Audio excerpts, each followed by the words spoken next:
Dwi wedi dod i Ysgol Gymraeg Teilo Sant yn Llandeilo i gwrdd â bachgen bach arbennig iawn o'r enw Macsen Too Good. Mae fe wedi bod yn brysur iawn yn ddiweddar yn codi ymwybyddiaeth am y cyflwr Nephrotic Syndrome a wedi bod yn neud hynny drwy ddangos i doniau ym myd chwaraeon. Mae Macsen yn fachgen 8 mlwydd oed sydd yma yn Ysgol Gymraeg Teilo Sant. Mae fe yn dioddef o'r cyflwr Nephrotic Syndrome sy'n effeithio ar ei arennau, ond mae'n gariad y grwt a mae'n dod i'r ysgol gyda gwyn mawr ar ei wyneb bob dydd a mae'n ceisio gorau glas ym mhob agwedd o'i fywyd yn yr ysgol. Sut mae gyflwr yn effeithio arno fe o ddydd i ddydd fan hyn yn yr ysgol? Mae'n goffod mynd lawr i Gaerdydd i gael check-ups bob hyn a hyn a cael rhagor o driniaeth, ond dyw e ddim yn rhoi effaith mawr ar ei addysg o gwbl. Mae fe'n fachgen sy'n ysbrydoli ni gyd a dyw e ddim yn effeithio fe fel plentyn. Macsen, mae yna dderyn bach yn gweud wrthai bod ti'n dda iawn yn chwaraeon. Ti'n anwyr? Ydy. Pa fath o chwaraeon wyt ti'n neud te? Pêl-drod, rygbi, tennis a golff. A ti newydd ddechrau wneud rhywbeth newydd yn do? Ydw. Fi wedi dechrau rhedeg i clwb Rydaman.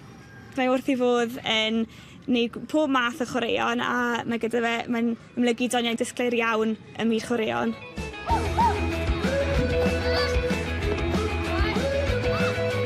Chydig o fisoedd yn ôl mi fi oedd e'n cynrychioli'r ysgol yn ras tair sir lawr yn Nghaerfyrddin a gath ei llwyddiant mawr. Fe ddaeth yn drydydd ar ddiwedd y dydd, felly camp mawr iddo. Ti wedi cael dipyn o lwyddiant yn rhedeg yn barod yn do? Ydw. Be ti di ennill? Fi wedi dod yn pedwerydd yn dros glad a trydydd yn ras Rydaman. Felly be fysa ti'n hoffi wneud pan ti'n tyfu fyny ar ôl gadael ysgol? Bod yn chwaraeo'r pêl-drod. Yn ogystal â chwaraeon, mae Macsen wedi bod yn brysur iawn yn codi ymwybyddiaeth am ei gyflwr a chasglu arian tuag at yr elusen nest ac yn parhau i ennill gwobre. Mae fe wedi gwneud llawer o waith elusennol. Hyd yn hyn maen nhw wedi codi 2,300 a dros yr haf mi fydden nhw yn cerdded yr wyddfa a i ni gyd fan hyn yn Ysgol Gymraeg Teilo Sant yn edrych mlaen i glywed yr hanes. Dros y flwyddyn diwethaf mae Macsen di ennill llawer iawn o wobre ym myd chwaraeon, ond hefyd fe nath ennill wobr gyda Cymadden Journal am ei ddewrder. Felly oedd hwnna'n adeg balch iawn i ni gyd yma yn yr ysgol. He just doesn't let things faze him. He's a very level-headed child, but some of the drugs he's been taking obviously make him quite ill. He suffers from headaches and things like that, but he always goes to school. He never, ever slacks off his sport. He just loves it, and I think it's something that he can get his teeth into and take him away from the actual illness.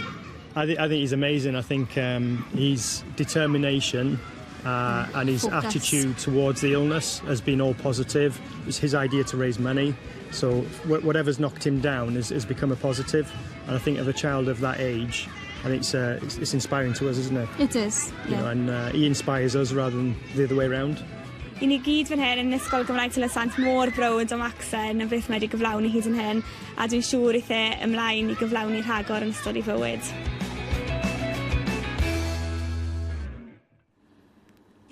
Ers i ni ffilmio efo Macsen, mi wnaeth o'i dad lwyddo i gyrraedd copa'r wyddfa dros wyliau'r ha a wedi codi hyd yn oed mwy o arian at elusen nest. Am hogyn bach ysbrydoliedig, diolch i'r teulu am rannu stori hefo ni. Da iawn chdi, Macsen, ti'n wych!